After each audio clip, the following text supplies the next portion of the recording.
Welcome back to Raw Green. I am Francesco De Lieto, joined by my co-host, Emma Mee.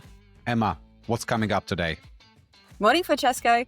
We're talking dirt today. We're taking it down to the ground level. I tell you what, we're going to have to do a pun count on this episode because I'm just absolutely full of them.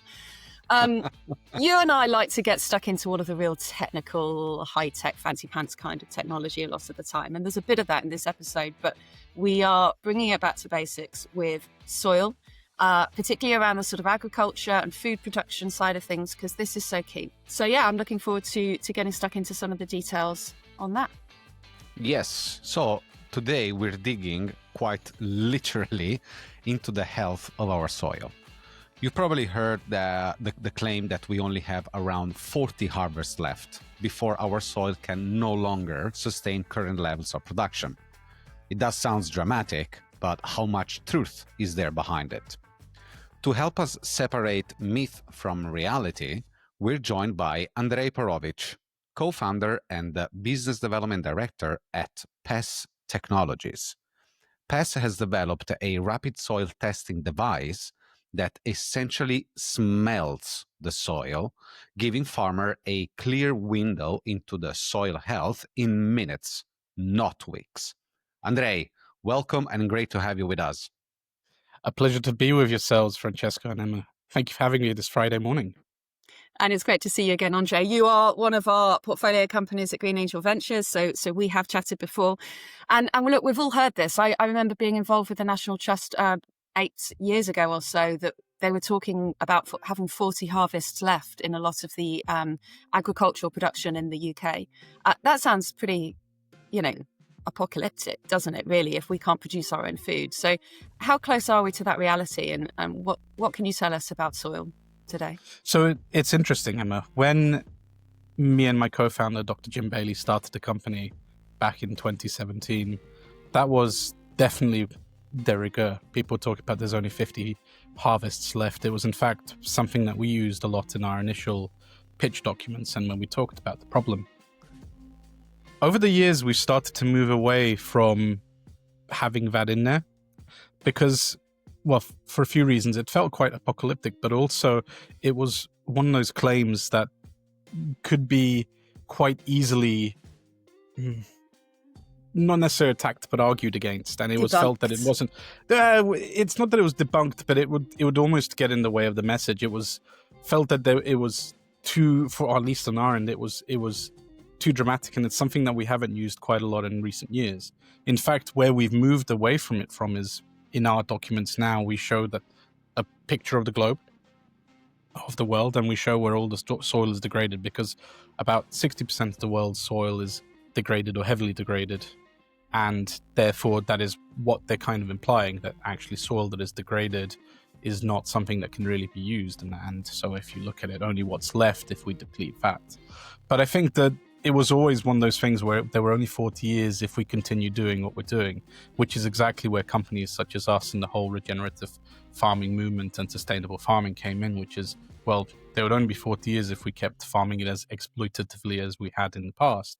But if we started to implement practices that were about sustainable and about regenerating the soil that is in the world, then that would no longer be the case. And I think that it might be why we don't really see that claim made quite often. And as I said, when I started, that was something that you heard quite frequently. Nowadays, you don't really hear it so much anymore. Well, at least that's from good. where I've been. Yeah, that sounds optimistic then. And I hear your point. I just want to acknowledge you're absolutely right. It is global soil health that matters because, of course, about 60% of our food is imported. So although we're focusing, I think, primarily on UK soil health because we can see it and we can see the farmers out there, and we're watching Jeremy Clarkson's farm, and we're sort of feeling a little bit more connected to some of this stuff these days than we used to be. Then yeah, but you're right, it is a global issue. Can you please explain what does it mean? What does soil health really mean? Okay. And I will argue that this is definitely my interpretation. The reason why is because if you were to ask 100 soil scientists what the definition of soil health is, you'd get 100 different definitions. But really, it boils down to a conflagration of three things. Soil health is the biological, the chemical, and the physical aspects of soil. Think of it as a triangle. and the or even the one with the 3 circles which overlap. I can't remember the name off the top of my head. But the part where they all intersect is what soil health is. If you have only one of those, if you have 1 or 2 of those, you get an understanding of what the soil is like, but you don't Venn diagram. have a Venn diagram. There you go. Thank you. It took me that long to think of it. Oh my God. I was getting anxious. I could see you concentrating on that. But yeah, a Venn diagram. In the middle of that Venn diagram is what soil health is, and I think that goes back to why the soil became degraded in the first place. With the advent of the industrialization of agriculture, which has had huge benefits on the world, there was an impetus on just using fertilizer and in making sure the chemical elements were improved. And because we saw ever-growing yield, you would be able to yield better or greater every year for a long time. And we moved away from what was considered rotational farming. And now when you used to do 4-field rotations, you would kind of be leaving the land fallow for a bit, allowing it to regenerate. Whereas when we started being able to put on materials every year, you would start unknowingly using up more and more of the chemical, of the biological life that was in there, because you're just doing the same thing over and over. And so where we are now is that actually in the 90s, they realized that while yield should continue to be increasing because you've got ever improving genetic varieties, we're seeing it start stagnate throughout the world. And in some places, even actually the tonnage per field was decreasing. And it was at that point when they started to theorize maybe there was something happening to the biology. And that's where this idea of ecosystems and the fact that you need the microbial life in the soil was suffering started to come in, and this idea of the biological parts of soil is just as important as chemical and physical, which is kind of makes sense when we talk about it now, and I think they'd always been aware of it. But because we've been able to just essentially pump steroids into the soil for 50 years, that element of understanding or what exactly that meant had been lost. We have people who have been mentioning they used to, farmers of yore, let's say, were able to take soil, taste it, and be able to work out what was missing. Wow. Or smell it. Whereas now, actually, a lot of that kind of information was lost because the farmers who are doing that didn't need to pass that information. And I have absolute respect for farmers. I think they're starting to bring that kind of knowledge back in. But it's that element of what is going on with the biology, that was missing. And that's where we came in as a company, by the way. So I heard... If you're interested in hearing that at some point. Yeah. Before no, what? technology. Yeah, who talk about football? What are you talking about? Before you guys, farmers were burying their underpants, were they not?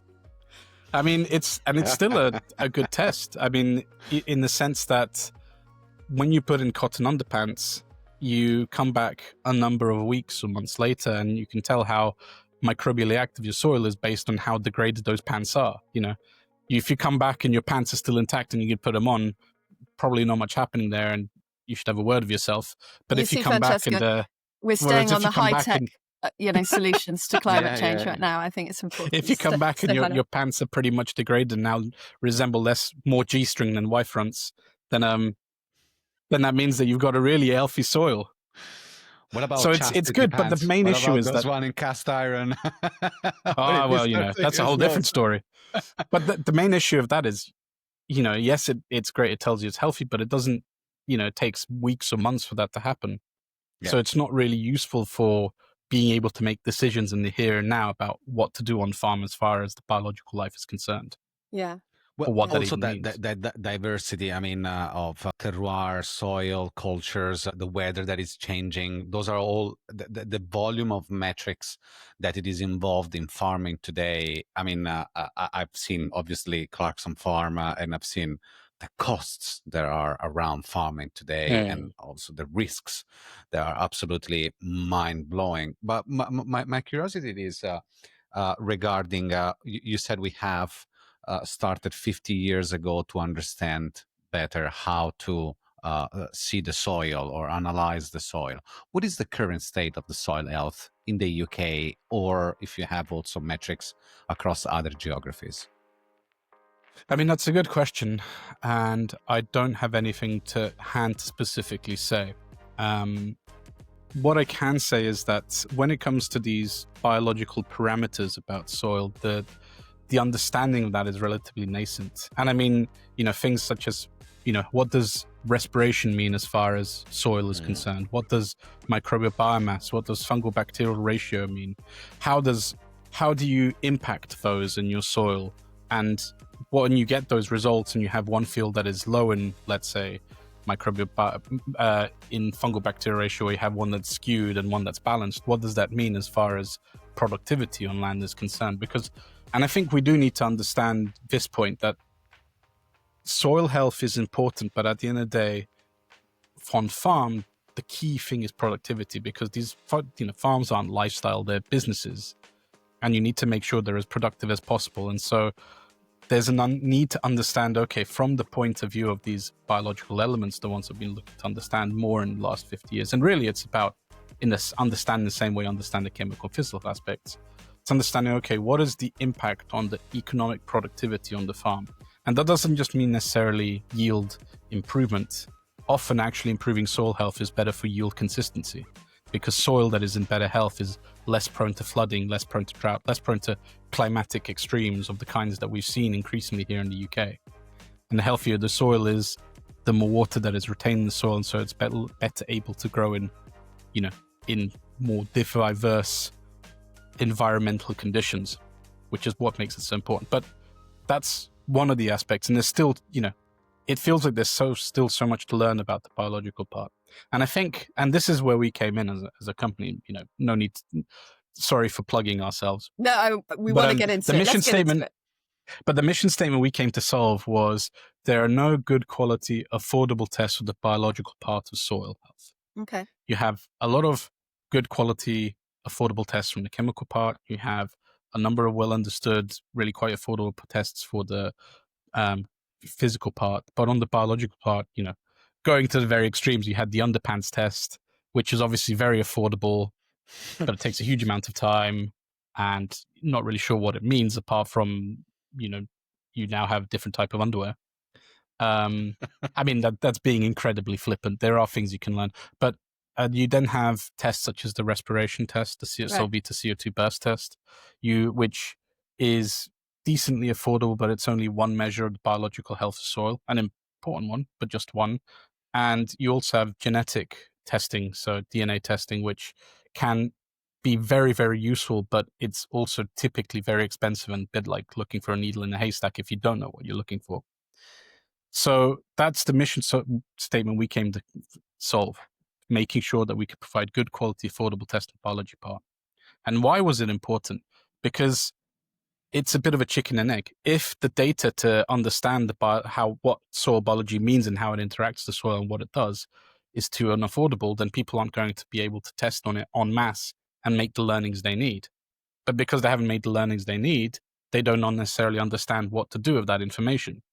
And so somebody needs to break that cycle, and that's why we came in to be, okay, we could produce a test that could be provided very cost affordably and provide a number of indicators used for the understanding of the biological health of soil, as well as its physical and chemical, so that people could start being able to test en masse and be able to make the learnings and then proliferate that through the rest of the community so that everybody else could learn. So how does it actually work? So our device is very straightforward, and if you don't mind, I have a prop with me. Oh, look, for those that can see on video, there's a blue box. What's that? So about the size of a camcorder or a sort of a... Think of it, I call it a lunchbox, actually. Oh, it's a lunchbox. It's a good lunchbox. Yeah. That would be a nice lunchbox. Yeah. But the way it works is you take a small soil sample, so that's as much as you need. About the size of a coin? Yeah, from about the 5 to 15 centimeter depth range, so it's not too deep. You pop it in the drawer, you hit go on your phone, and then 5 minutes later you get results on a variety of indicators on your app. So when I say variety of biological, chemical, physical, I mean microbial biomass, respiration, organic matter, pH, PK magnesium. You get water holding content, field water, water holding capacity, field water content, and you get soil texture, so sand, silt, clay percentages. And you get all that with one test, and you get it in field in 5 minutes, so pretty much straight away. Now, the way we do it is pretty unique. We don't use interferometry, which is often used. When people ask us how it does it, we're not doing some kind of chem-based thing. It is very much based on the smell. So actually, just at the bottom, if you can see, this is metal. And actually you can see down here, maybe this is also made of metal. It's actually a heating element. What it does is that when the test starts, it heats up the little puck, and that drives the gases off the soil, and we have a little conditioning system around there. And after a few minutes, when we allow it to breathe, those gases hit our sensor, and the changes in the properties of our sensor in relation to those families of gases produce lots of different squiggly lines that you see if you saw the raw data. But think of it like a fingerprint. I've used this terminology also by other companies in space. Think of it as a smell fingerprint. And then our software interprets this fingerprint and links it to a data bank of known indicators. So before we did any work, before we released the product, we collected hundreds of soil samples from across the UK. We send them to labs for analysis for all of the indicators we provide. And then that means that, and we also analyzed all of those same indicators, all those same samples with our device. So that means that when actually it starts to learn how to match the smell fingerprint patterns to the indicators pattern, exactly.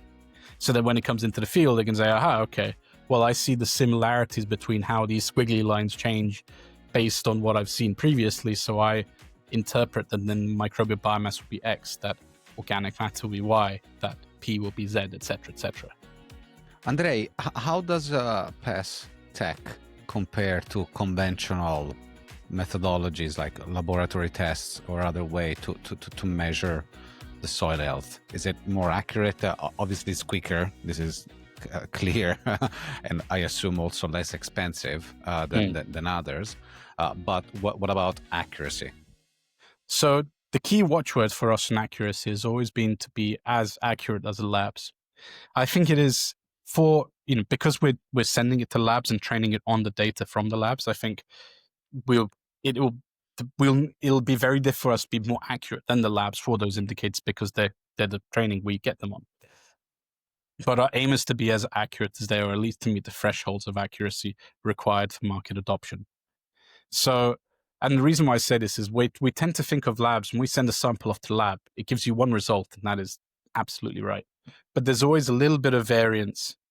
And that's not necessarily due to what the lab is doing, but because soil varies quite dramatically, even within a small GPS location area or 3 by 3 meters.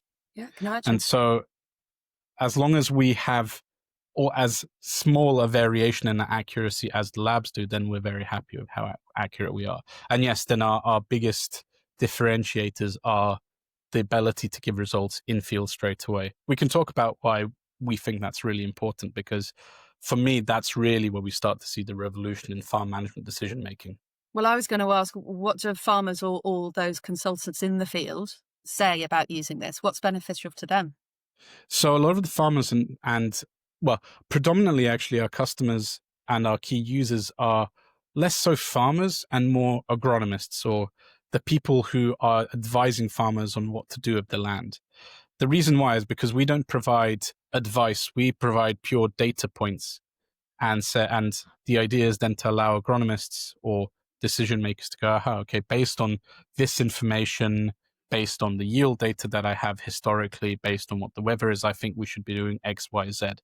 If we think of Clarkson's farm, it's a bit like if we gave this data to Clarkson, he'd be like, I have no idea what the fuck to do with this. And then he'd give it to Cheerful Charlie, who would then interpret it and then just advise him what to do, or potentially Caleb. Yeah, that makes sense. So those are the kinds of people we aim at. But they really enjoyed the immediacy data. They enjoyed the fact that they get lots of different parameters straight away to understand it. Now, they're always going to ask us for more parameters. They're always going to ask for it to be even faster because everybody wants everything straight away. But being able to get results in field straight away and make decisions off it, I think is a huge thing.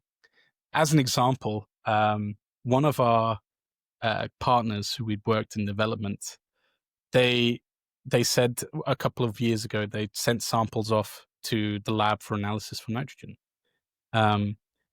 Basically, that was a farmer had asked to come in and said, excuse me, Mr. Agronomist, why are my beans yellow? Now, beans shouldn't be yellow. And he sat there for a long time and he thought, I think these beans need more I think they need more nitrogen, so I'd advise putting some nitrogen-based fertilizer down. And they said, okay, let's do that. But they sent samples off to the lab for analysis. And these samples went off, came back 4 weeks later. And he called my co-founder, Jim, and he said, Jim, I've got the results back from the lab.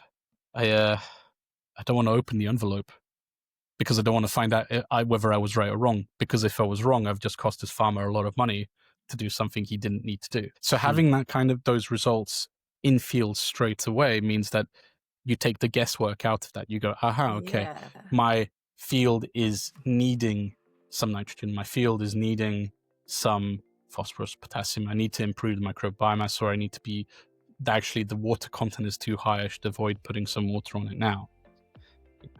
If you remember, if you watch Clarkson's farm at the very end of season, I believe it was season 3, when he's working with Wild Farmed. Oh, yes. Where he looks at it and he goes, I had the nitrogen. They look at the beans, and then Caleb's snorting at the fact they haven't done well. He's a bit livid, and they're looking and he mentions, maybe Andy Cato mentions maybe we should have put in more nitrogen at the time. That's exactly the kind of thing. Once we get up running, that actually would go into that. For anyone that's unfamiliar, sticking out of it. Is that immediate decision making that makes a huge difference? Yeah. And costs money, right?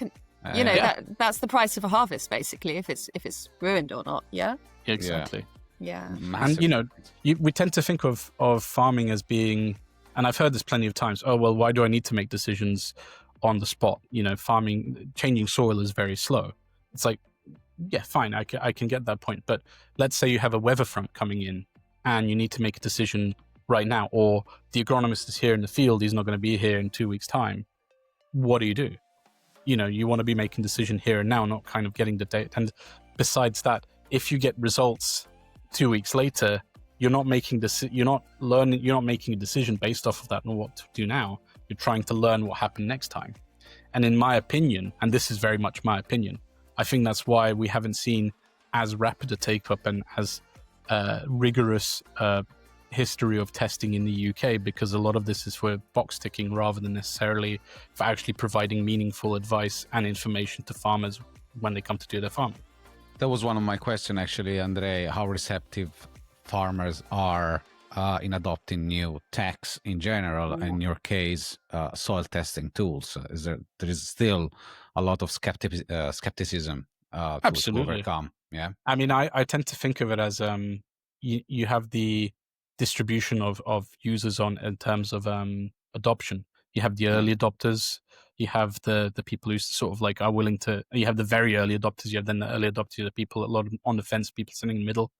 And I think at the moment we're still at the stage, we're in the very early adopter part of the cycle, where there's a lot of people who really are interested in this and want to see it, but they don't necessarily, they don't or can't afford to take the risk to take plunge and find out. And so they're waiting for others to do the work, the early leaders to be able to do that work and be able to show, hey, this is viable, this does have meaning, and then they'll come on board. I think UK farmers are typically very tech receptive. We tend to think them as backward, but if you go onto a farm and look at exactly how many gizmos and gadgets there are on a tractor, you'll know that they're not shy of putting tech into business.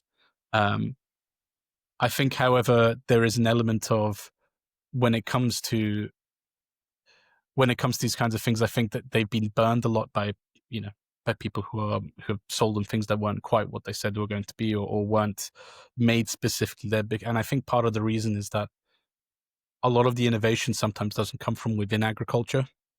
And so it's not necessarily understanding. And look, I will quite happily say I'm not from agriculture, neither is my co-founder, but we are very heavily leaned into people who we know are from agriculture. And one of the people we work with, a gentleman called Michael Faint, is from a farming background, and he's worked with us quite a lot because he is able to tell us how farmers think and be the farming voice when we make decisions about what to do. I think that's really important, because it's difficult to understand the needs of farmers if you're not from that background. I do think it's it's a very different type of mentality to city dwelling. Yeah. You know. Yeah. That's understandable. I want to ask you though something that can have even broader implications. Soil carbon. So it is something that it is increasingly treated as a measurable asset. It can potentially be a source of income for farmers. So we know how strategically important that can be. Can your device help quantify or verify that the amount of carbon in the soil? So we already provide organic matter. And for the last years, we've been developing a soil carbon data set specifically to provide more information on the carbon side. But actually, I think the biggest thing we can bring to the carbon space is actually measurement of microbial biomass. So when we think about the carbon cycle, you have huge amount of CO2 equivalent carbon being put into soil, but actually you have almost exactly the same amount being effluxed, being spat straight out in over a year back out into the atmosphere. And that's because the microbial life in soil is using the CO2 carbon and then expelling that once it's done its activities. The long-term stored carbon is what you're really looking for when it comes to carbon sequestration. And studies have shown that 80% of the long-term stored carbon is basically dead microbes. Mm-hmm. So if you're able to measure the microbial biomass at day 0 and then measure it at the end of the season, you're able to get an understanding of how much your biomass has changed. And if you were to put some algebraic factors, some clever maths in there to understand what that could mean, then you could start to understand, okay, well, I would have normally had this amount of dead microbes. Now I have a slightly higher amount of dead microbes, which means that my carbon sequestration is unaffected as a result. It's worth saying all this is still relatively hypothetical from our end. We haven't implemented that, we haven't done it, but this is how I see us having the biggest impact in the soil carbon space. Well, the whole measurement narrative, it is basically the bottleneck on everything regarding carbon management. I mean, and to explain why actually, for listeners, why it's important to be able to, well, so what? So you can measure microbial biomass, who cares? Why does that matter? When it comes to measuring of long-term carbon, that's like carbon that's really deep down. So you have to do a baseline measurement, and then to get an accurate reading, you have to measure it 5 years later.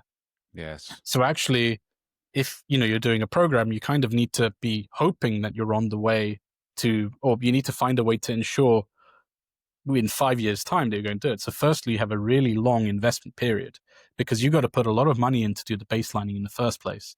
And then you've got to somehow be managing it in a way that you can see that these levels have increased in 5 years' time, but you can't measure it in the meantime. So how the hell do you, know that you're on the right path? A lot of the ways that it's being done is through computational models, through clever algebraic functions, which definitely has, are a good way to go. But often they require farmers to be doing work in a very fixed and rigid way. You need to be making sure that you're farming this field that you've got in for carbon credits in the same way or years over years. But a lot of the time, that isn't really how farming works. You need to kind of be flexible to be able to change things around as you need to. You might want to put into productivity. And that's why I think being able to do microbial biomass is helpful, because then you could look at the impact of microbial biomass. You could try to guesstimate how it's changing within a season, whether you've got it in the fixed program or whether you're starting to use it for different productivity systems. And then you can go, okay, so it's partial. The way I like to think about it is, imagine you went to school or university or school or whatever, you start in year 7, you've got your GCSEs at the end of year 11, and actually you have no practice tests in the meantime. You're just kind of doing work, but you have no way of testing whether you're going to be actually passing the grade when you do your GCSEs. Whereas I like to think of what we do with microbial biomass is allowing people to be doing essentially tests at the end of year 7, year 8, year 9, to see if you're on the right path to hitting that. Yeah, that makes sense. Computational methods are great, but it's a bit like predicted grades. And I can imagine that the other players in this sector are interested to see this. I mean, food producers, your Nestle's and Unilevers of this world are putting a lot of work and effort into working with their farmers to improve regenerative practices. if they're putting money in, they're going to want reports, right? They're going to want to see that data's moving in the right direction, I'm sure.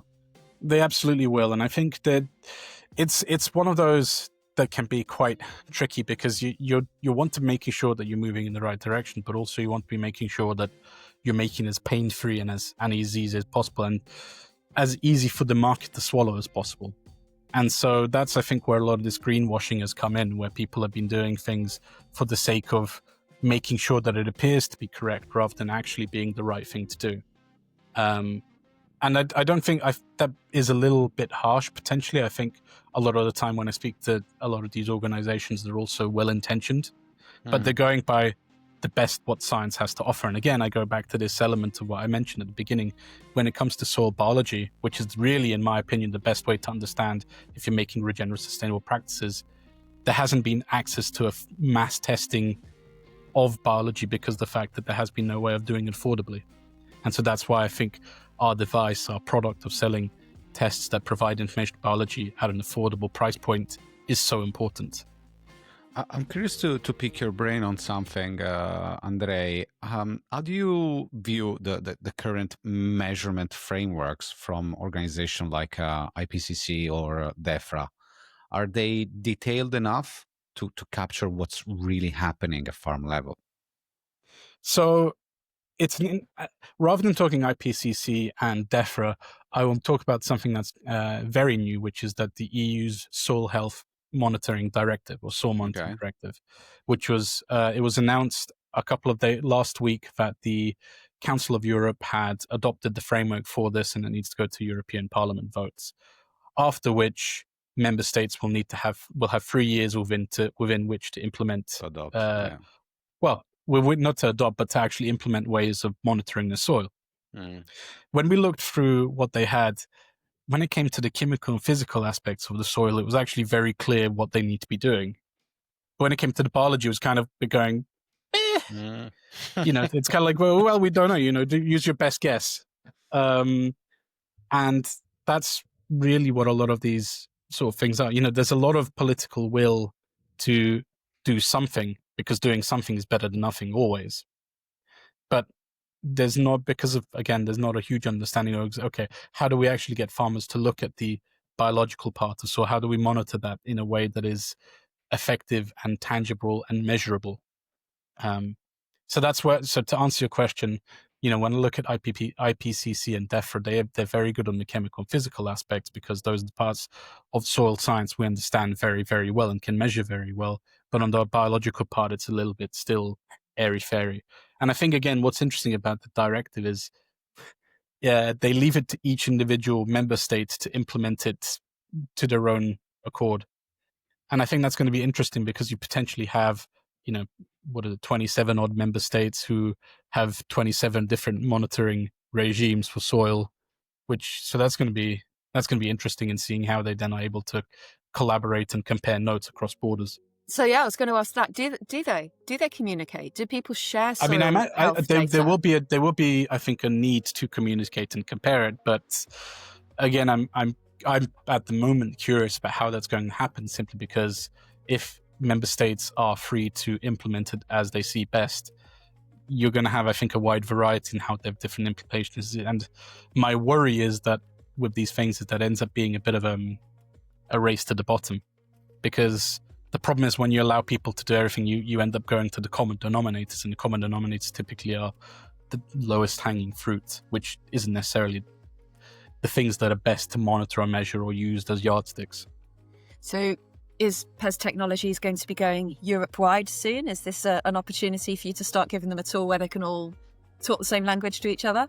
Oh, well, Emma, now since you pushed me on the to discuss, we are increasingly looking at internationalization. We have launched in the UK, and we're always iterating a product here and looking to make it better. But the UK is is where we started. It's our home market, but it isn't. Soil is around the world, and the need to understand and quantify soil health is something that it has global interest. We get so many inquiries from all over the world about our product and doing it. And so the need now is for us to work out, okay, how can we start also looking to bring it into countries beyond the UK? So yes, this EU directive is incredibly timely for us. I'm very excited to see what exactly is going to be announced and how we can fit into it. What about other applications besides agriculture, which already is absolutely humongous? But I'm curious to know if you can apply the principle of how your tech works also across others, for example, like environmental monitoring, air quality, or even industrial processes. So, and I'm really glad you asked that, because that is something that I'm incredibly excited about. The technology we developed, it provides, being able to provide cost affordable tests for a comprehensive assessment of soil health, I think is really important. But I'm always really excited about, okay, well, what's next? What else can we do? Because what we've developed essentially is a dog's nose. Then that's something that can smell the world. And in the same way that you can smell for truffles or narcotics, you don't need to know the exact gases that they are. You just say, hey, Fido, go and learn how to smell cocaine. I don't know how they do that, but I assume they just get them to smell it hundreds of times. It's the same thing with us. You just expose it to what you're looking to test hundreds of times. Are you lining up your excuses for when you get a SWAT team turn up at your door? No, I don't dabble in those kinds of things. Although, if you're having to take bags of soil, it can always look a bit dodgy. Good luck retaking your thoughts now. But the idea is that you have something, we've got something that works on dogs, but we also got what separates us, in my opinion, from, and because there are other companies out there who are looking to use volatile organic compounds, they're called, we call gases, volatile organic compounds, sensors. There are companies out there who are doing it, but what separates us from them, I think, is the fact that we have a way to really mass manufacture a sensor. I'm talking millions of sensors a year. We've got it online, and we can produce them really, really cost affordably. And so we can start bringing this idea of smelling the world and making it a reality. When I think of actually where I would want the company to be one day, in a real pie in the sky vision, I would love us to be able to be the technology that is used to understand the world through smell. Because if you think about it, so much of life understands the world through smell. We understand it predominantly through hearing and through sight, but we don't really understand the world through smell or taste. And I would be dead excited if we became the benchmark for understanding how the world is, understand the world through smell, because there's so much to understand. And then, you talk about environment. It crosses over to like healthcare and things, doesn't it? You hear about them training dogs to smell, Parkinson's disease and things. Oh, exactly. You've got these classic stories about cats being able to detect somebody with cancer. And you mentioned earlier environmental monitoring and air quality. I mean, there are huge things that we could do. We've already started looking at other applications in agriculture, things such as, we did a project a number of years ago. Could we look for a particular pest or disease in soil, something called potato cyst nematode? We worked at the UK Agritech Centre. Unfortunately, that was during COVID, and our technology was still very young, so we weren't able to complete that successfully because the project was in Kenya. We couldn't get to Kenya. But we have reason to believe that if we're able to, if it has a biological signature, we're able to detect it. And, some of these other companies are producing, they've done tests for E. coli. They're doing tests in human health. They're doing, we know one company that recently won an award at the Fresh Produce Consortium, which was doing plant health by literally smelling the health of plants. I think those are all exciting opportunities we go into. But again, I think the big differentiator between us and these companies in the space is the fact that we can produce these tests en masse and we can make single-use sensors. Now, why do single-use sensors matter? Okay, that sounds really great. Ooh.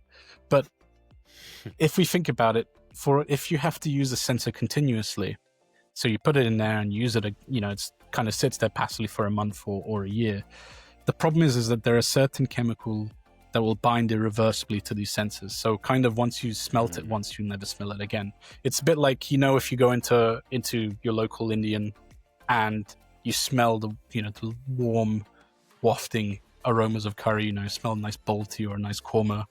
But after you're in there for a few minutes, you stop noticing that smell. It's a big problem with perfume in the perfumery industry, exactly. Isn't it? You stop noticing it. Yeah. Whereas, exactly, become nose blind. Thank you. Whereas if you have a single-use sensor, you essentially get over that nose blindness. You smell it as if you're coming into that room every single time. And that's where I think, from we have a technical advantage of our company in space, but that's precipitated by the fact that we have this mass manufacturing process that allows us to produce millions of sensors at a time. Now, you mentioned that they're cost affordable. How much are they? So we currently retail each test at £25 a test. Okay, it's more than I thought. It's worth mentioning, however, that they don't come as a one test. They come in a batch of 100. Okay. Because of the way that we do it. But the reason why 25 we settled on is the most commonly used test in UK agriculture is £25 a test. Okay. In the labs, traditionally, business as usual. Yeah, from the labs, yeah. And that's if you have no volume-based discounts or anything else. If you're just going, I want one test. If you're looking for a soil health test, so something that is almost the same as what we have, but we have a few more indicators, that will cost you at least £70, but potentially to do what we do will cost at least £200 per test. Okay. And so providing a 25 makes it very attractive if you're looking to compare soil health tests. Especially when you know that you need to do multiple tests, both over one field, one area to manage it out, and then over time, of course, as well. Yeah.